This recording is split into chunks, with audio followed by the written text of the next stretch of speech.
So yun, good afternoon. So subscribers, so yun po mga kakulit. Busy naman po tayo ngayon. Papunta na lang kami ng misis ko sa sakahan.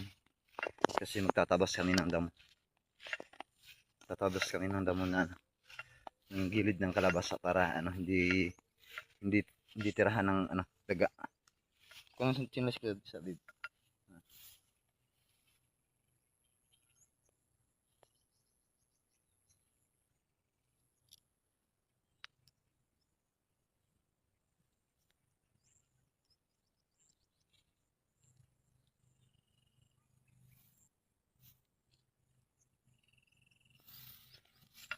So yun, kasama ko pa rin yung misis ko. Siyempre hindi mawawala yung misis ko pag kung saan yung alis ka.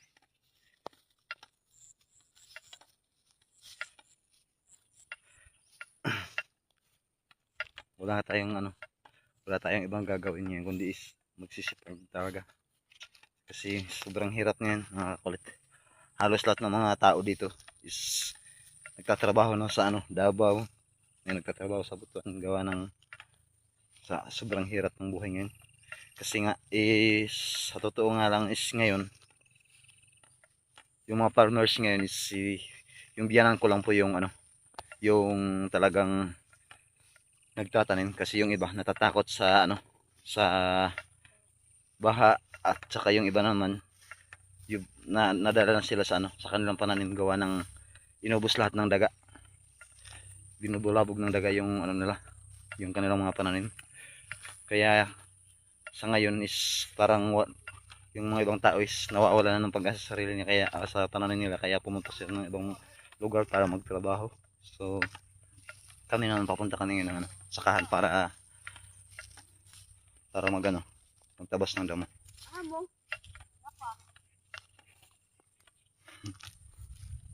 Saan ito?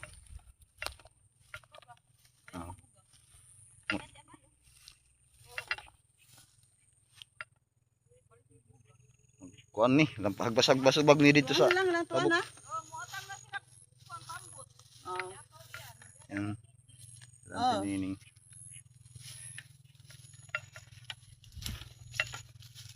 So yung mga kakulit.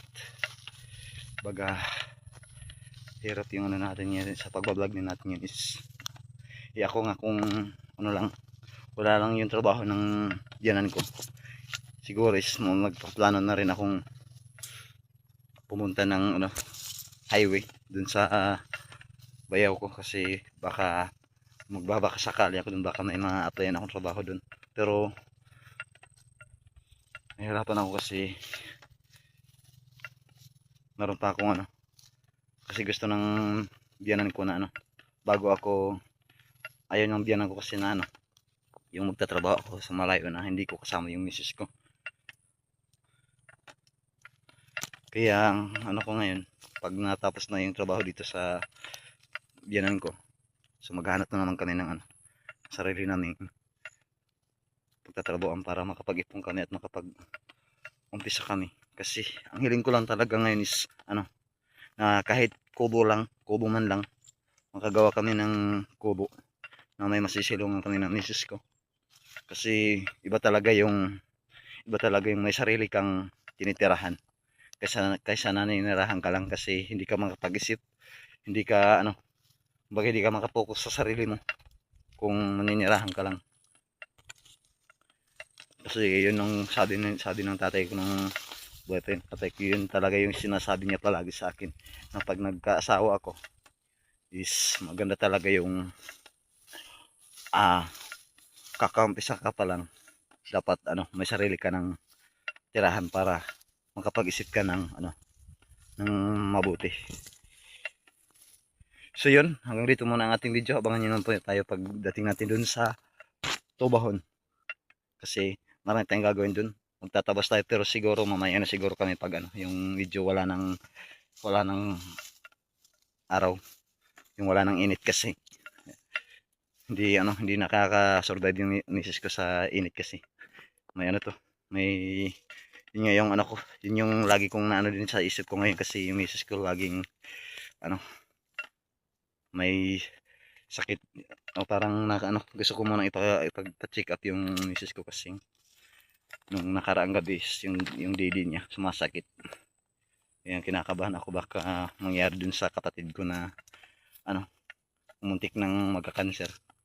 Pero sana naman is hindi mangyari yun. Kaya yun, abangan nyo po yung ating next video mamaya. Kasi mamaya na siguro ako magtatabas ng damo dun sa sakahan. Ang hiram muna ako ng bingwit dun sa ano, kasi mamimingwit ako para ano, may ulam kami.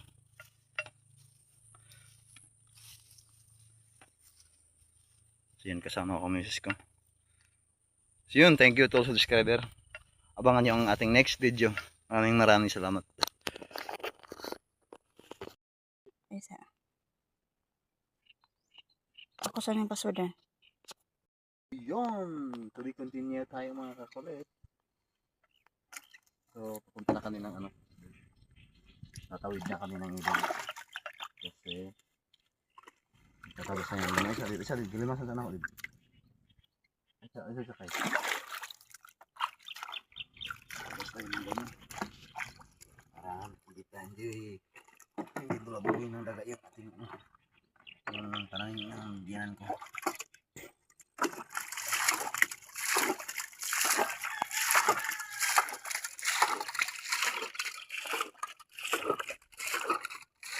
Tayo sa Agusan River Agpangon asa ano Tubahon. Kalog ko lang ito ng kalog ko lang ng Agpangon to.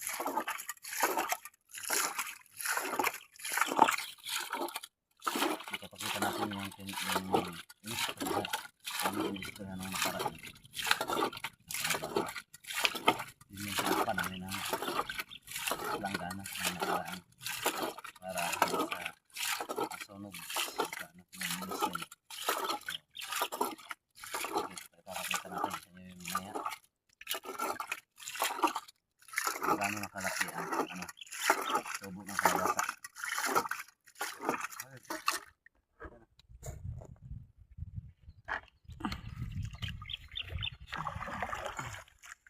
Tiling-tilingan ko.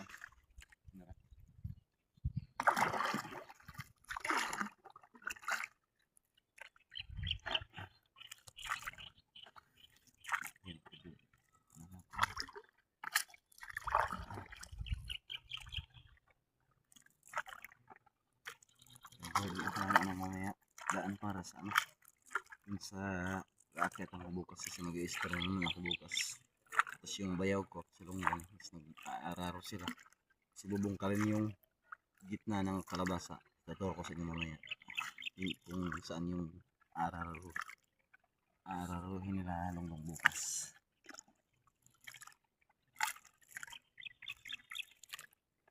So ngayon nakatawid na tayo sa ilog. Tatabas tayo ng damo.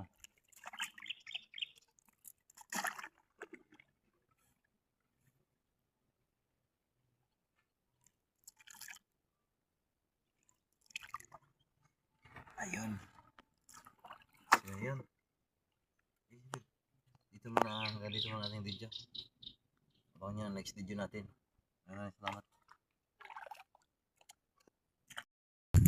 So dito nyo tayo.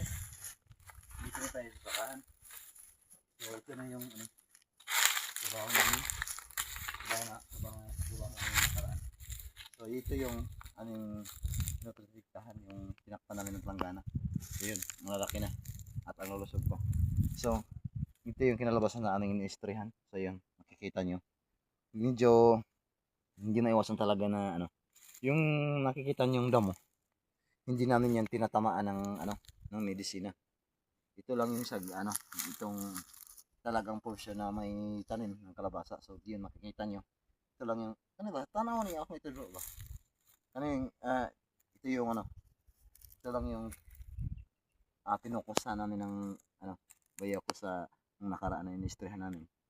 Kaya yan, makikita nyo, ang linis-linis na. So itong makikita nyo yung damo, yung may damo na ano, hindi namin tinatamaan to ng stray.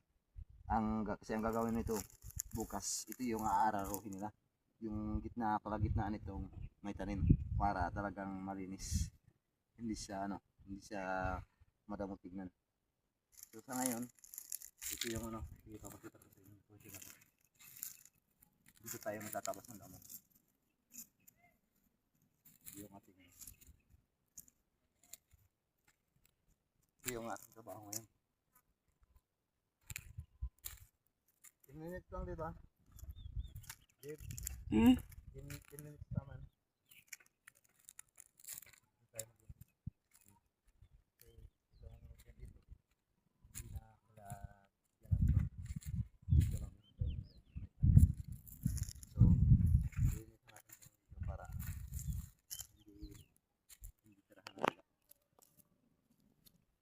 Pan pa man.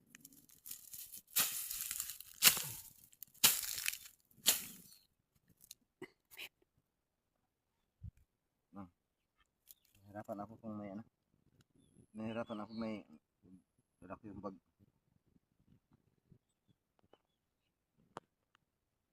Bakit?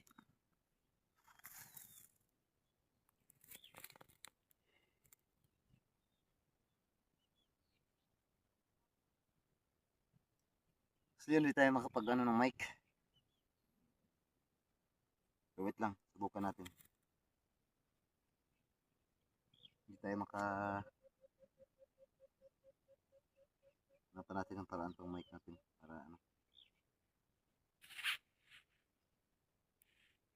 wala kasi yung itit nito kaya hindi ko maitit sa sa aking damit. Yan, hanapan lang natin masasabitan to. Kaya this walang isugo ang ating pag-vlog. Yun, tuloy tayo.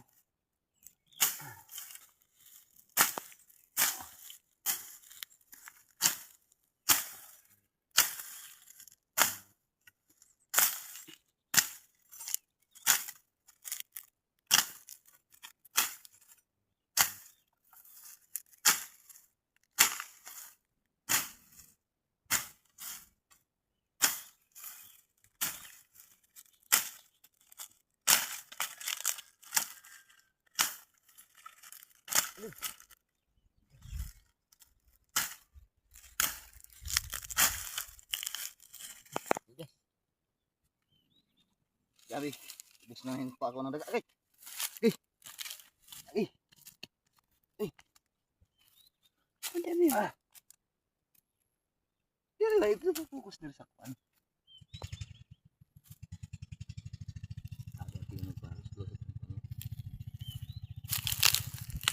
Gabi, ubusin pa ako sa daga. Langgam.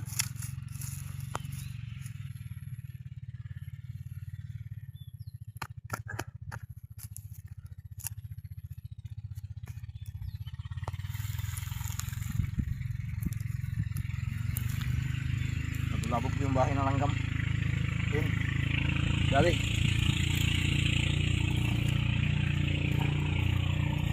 Langgam.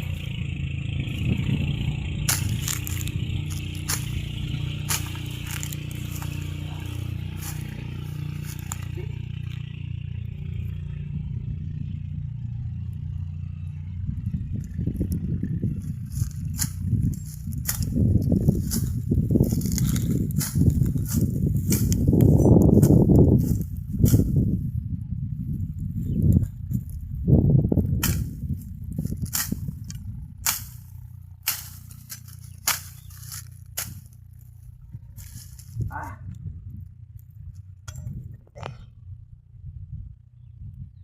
So yun, hanggang dito muna ang ating video. Kasi hindi maano yung natin. Hindi tayo makapag-focus sa galing kagat ng langgam. Ito yung next video natin. So yun, tuloy continue tayo mga kapalit. Samahan nyo akong tingnan yung natin, yung tanaman ng diyanan ko. Kasi yun sa amin na tingnan namin kung maganda ba yung ba yung kinalabasan ng ng tubo ngayon. So tara, samahan nyo kaming mag-survey sa tanim ng aking diyanan. So yun, papakita natin sa inyo yung mga kalabasa. Kalabasa na ito po. So yun, nalulusog na. So, ang estimate namin ito, estimate na ano, ang tansya ng biyanan ko nito is February. Sa February nito is, katapusan ng February is makaka-harvest na. Makaka-harvest na naman kami.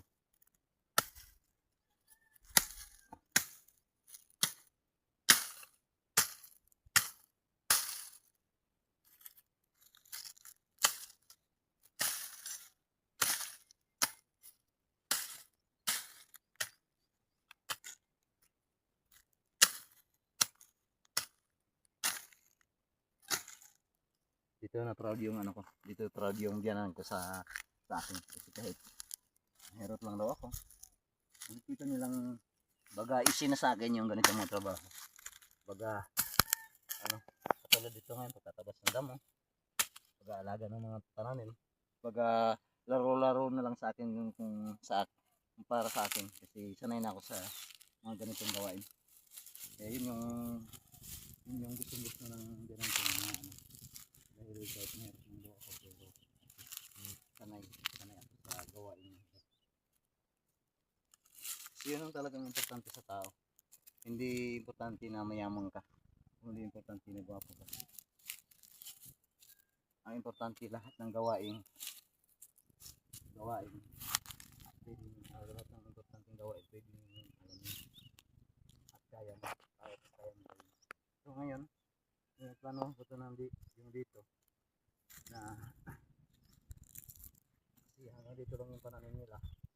So, nagplanohan ko ito na nakausapin ko yung biyanan ko bukas na siguro tanong na nato direct balang hitaman dito diri gagawin ito patabok kaya din diri ang yun ako si kuan nga kausapin ko si biyanan kasi yung dun pala yung binlag ko kahapon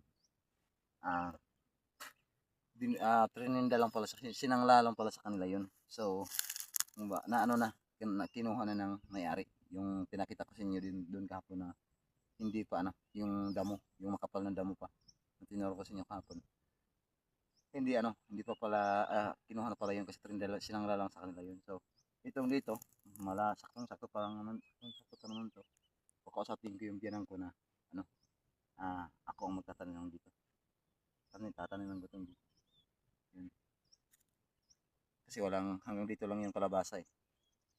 So paplanohan ko to na ano kausapin ko yung biyanan ko na taniman ko to ng kalabasa o di kaya mais yun. Pero mas maganda gusto ko talaga yung kalabasa. So ang gagawin ko nito is istoryahan ko to kung papayag yung biyanan ko tapos tatanim na namin yung misis ko ng kalabasa yun. Okay. So tara marami pang ano dito marami pa tayong pagkita dito sa inyo.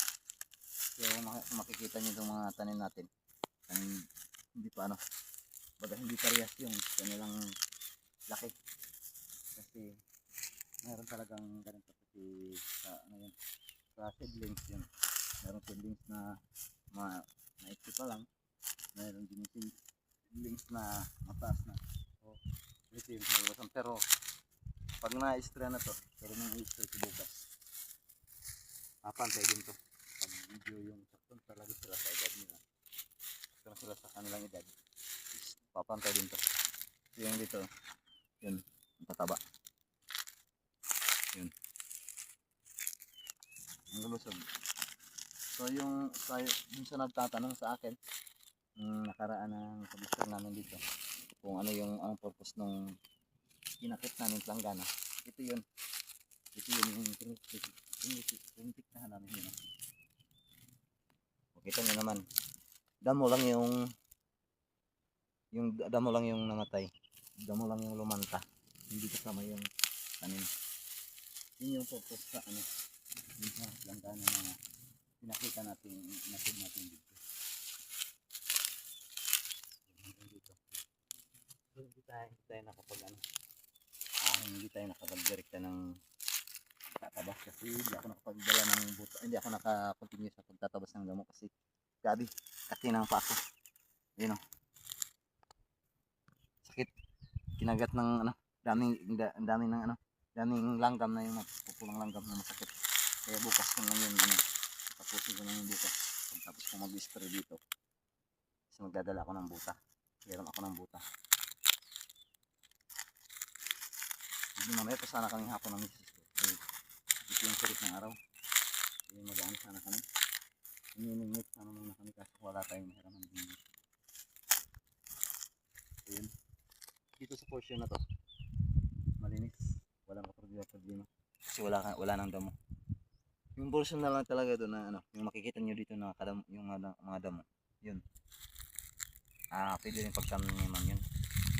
Pero pwede kong taniman yun. Taniman naman yung misis ko. Yung ano na yun. Kasi may hindi kila biyanan yun. Saan dito ba ito? Akong dito. Kita. Yun.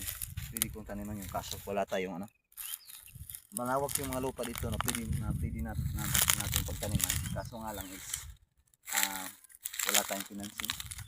So dito kasi ang pagtatanim talaga is kailangan may finance. May bisena. So papasweldo ka sa ano, papasahod ka sa taong magtatabas. Kung mag-isa ka lang hindi mo kayang makatapos ng ano, hindi ka makakapagtabas ng kung ikaw lang mag-isa kasi sa sobrang kapal ng damo na yan. At pababongkal ng ano, lupa. So, kailangan pira. Kailangan bawat galaw sa lupa kasi sa pagtatanim is ano, kailangan gastos. Ngayon, ang kulang sa akin kasi may sipag ako. Tsaga sa ganitong mga trabaho. Kailangan lang dito is ang finance. Kasi kung wala tayong pera, walang laman yung bulsa natin, hindi pa rin tayo makapagtanim. Gawa ng wala tayong pambili ng seedlings, wala tayong pambili ng abono, wala tayong pambili ng medicines para sa mga damo o sa mga insekto. Yun yung ano, yun yung kulang sa akin. Pero sa tayo sa trabaho, walang problema kasi kaya ko naman 'to. Kahit ganito, gano'ng kalawak ng lupa, kaya ko kasi sanay ako sa ganito. Ang problema lang natin is yung financing natin para makapag-umisa tayo sa pagtatanim.